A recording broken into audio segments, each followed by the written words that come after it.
Friends, जब चंद्रयान 3 अर्थ से 173 kilometres की डिस्टेंस पर था तभी कुछ ऐसा हुआ जिससे इसरो को चंद्रयान 3 के थ्रस्टर्स को ऑन करना पड़ गया और इसरो ने चंद्रयान 3 की डायरेक्शन को भी बदल दिया।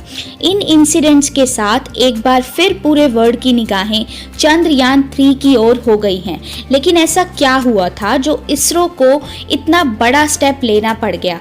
So let's know about it in detail. Actually मैं आपको बता दूं कि ये सब इसरो का पहले से प्लान किया हुआ एक काम था जिसे इसरो ने पूरा किया था और इसरो के साइंटिस्ट को पहले से ही इन पूरे इवेंट्स के बारे में पता था।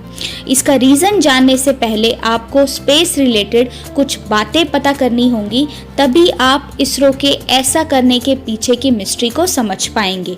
रियलिटी में जब भी कोई स्पेसक्राफ्ट अर्थ से लॉन्च किया जाता है तो वो सीधा अपने टारगेट तक नहीं जाता, बल्कि सबसे पहले ऑर्बिट में अर्थ की रोटेशन करता है।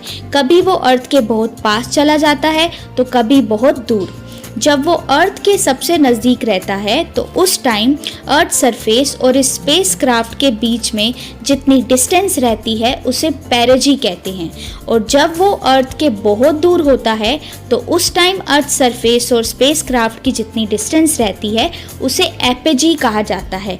अब आप सोच रहे होंगे कि इन बातों का चंद्रयान 3 से क्या लेना देना, तो आपको बता दूं कि 14 जुलाई को हुए चंद्रयान 3 के लॉन्च में एक रॉकेट जिसका नाम फैट बॉय है और उसे LVM-3M4 रॉकेट भी बोला जाता है, उसके लॉन्च के अप्रोक्स 17 मिनट्स के बाद चंद्रयान 3 से ये रॉकेट अलग हो गया था।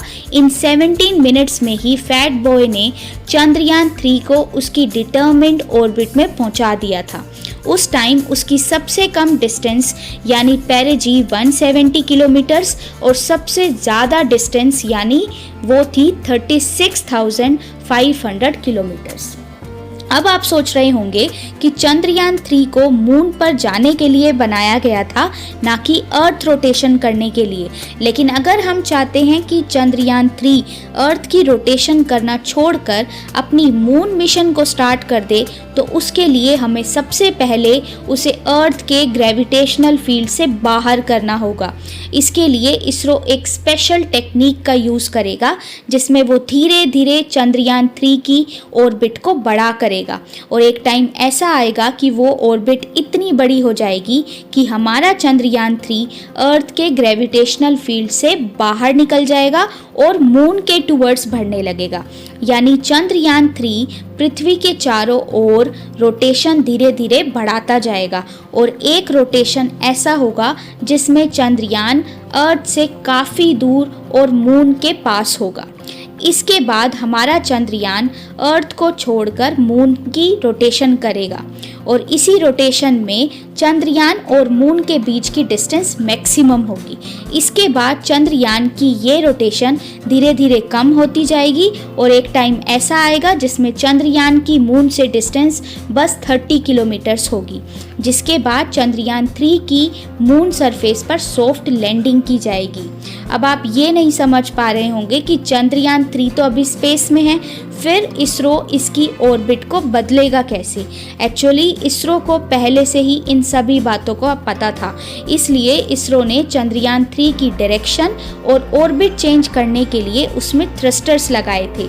जब चंद्रयान 3 को लॉन्च किया गया था तो उस टाइम वो 170 किलोमीटर पेरिजी और 36,500 किलोमीटर्स एपेजी पर अर्थ को रोटेट कर रहा था। इसरो ने बताया है कि 5 बार चंद्रयान की ऑर्बिट को बदला जाएगा, जिसके बाद चंद्रयान 3 को लूनर ट्रांसफर ट्रेजेक्ट्री ऑर्बिट यानी कि एक लॉन्ग डिस्टेंट ऑर्बिट में भेजा जाएगा।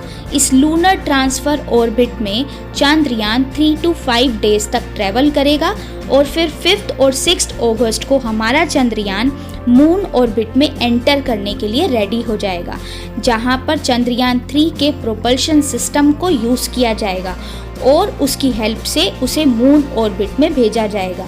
इनिशियली चंद्रयान 3 मून का मून के रोटेशन को 100 × 100 किलोमीटर वाली राउंड ऑर्बिट से स्टार्ट करेगा। फिर इसरो इसकी डिस्टेंस को रिड्यूस करेगा।